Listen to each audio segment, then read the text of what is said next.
Chapter 1. The Conquest Begins. I stood at the top of the tallest building in the city. Looking down at the bustling streets below, the sun was setting, casting a warm glow over the city. It was a beautiful sight, but it was nothing compared to what I was about to do next. My name is Aki, and I am ready to take over the world. It was a daunting task, but I have been planning this for years. I have studied every country, plotted every move, and recruited the best and brightest to my cause. But there was one person who stood in my way, Hiro. Hiro and I had known each other since we were kids, and we had been in and on again, off again relationship for years. He was charming, funny, and romantic, but he could not understand my ambition. We had a complicated love triangle with my closest friend, Mari, who supported my dreams but also had feelings for Hiro. It was a messy situation, but I couldn't let it stand in the way of my goal. As I looked out over the city, I felt a rush of excitement mixed with fear. The moment had come, and the fate of the world was in my hands.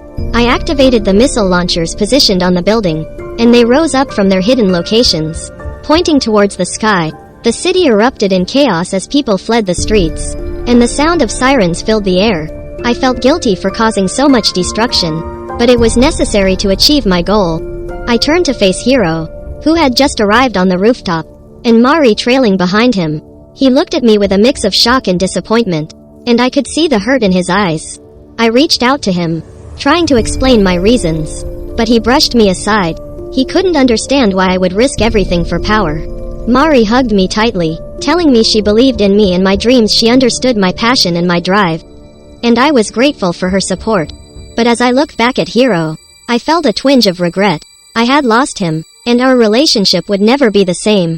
As the missiles flew towards their targets, I felt a sense of triumph mixed with sadness. I had fulfilled my destiny, but at what cost? This was just the beginning of my conquest, and I was unsure if I was ready for the weight of the world on my shoulders.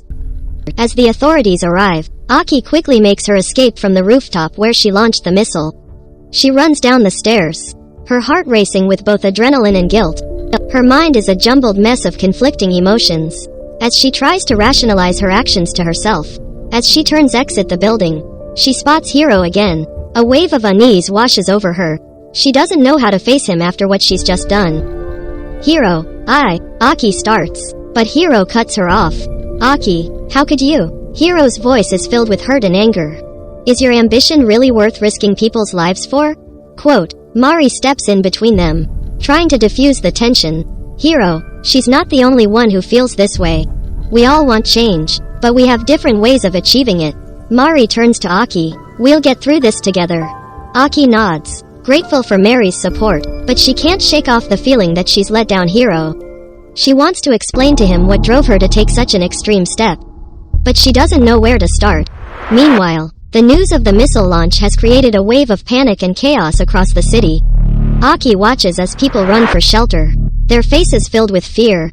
She wonders if it was worth it. Was taking over the world worth all this chaos and destruction? What would the future hold for her, Hiro and Mari, for the country, for the world? A million questions swirl in her head. As the day wears on and the dust settles, Aki is left with a deep sense of uncertainty. She thinks about Hiro and Mari, about her decision to take over the world, and wonders if she has made the right choice. As the sun sets over the city, Aki's thoughts are interrupted by a knock on her door. She opens it to find Hiro standing there, his expression unreadable. We need to talk, he says simply. Aki nods and braces herself for what's to come. She knows that this conversation could be a turning point for all of them, and she's not sure if she's ready for what lies ahead. I hesitated for a moment, then stepped aside to let him in. As he entered, I couldn't help but feel a knot forming in my stomach. What would he say? Would he finally understand my purpose in life, or would he judge me? Look, Aki, Hiro began, his voice softening slightly.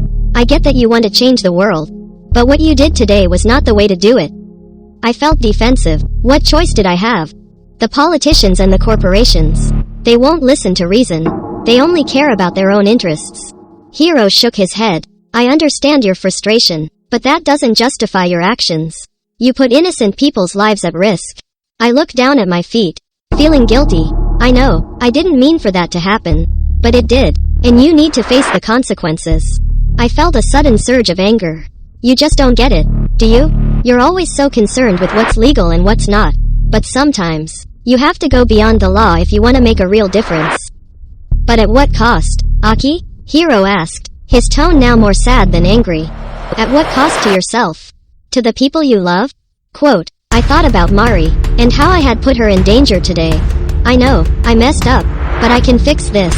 I can make things right. Hiro sighed, sitting down on the couch. I hope you can, but Aki, you have to realize that you're not the only one trying to make a difference. Mari and we're trying to do it too, and we don't want to lose you in the process. I sat down next to him, feeling tears welling up in my eyes. I don't want to lose you either, but I can't give up on my dreams.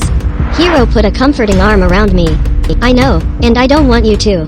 But we have to find a way to make it work, where we can all pursue our dreams without hurting each other. I nodded, taking a deep breath. I'll try to be more careful next time. Hiro smiled slightly. That's all I can ask for. We'll figure it out, together. As I looked at him, I felt a rush of feelings swelling up inside me. Gratitude, for his support. Love, for his understanding. Fear, for what the future might hold. But for now, I felt safe.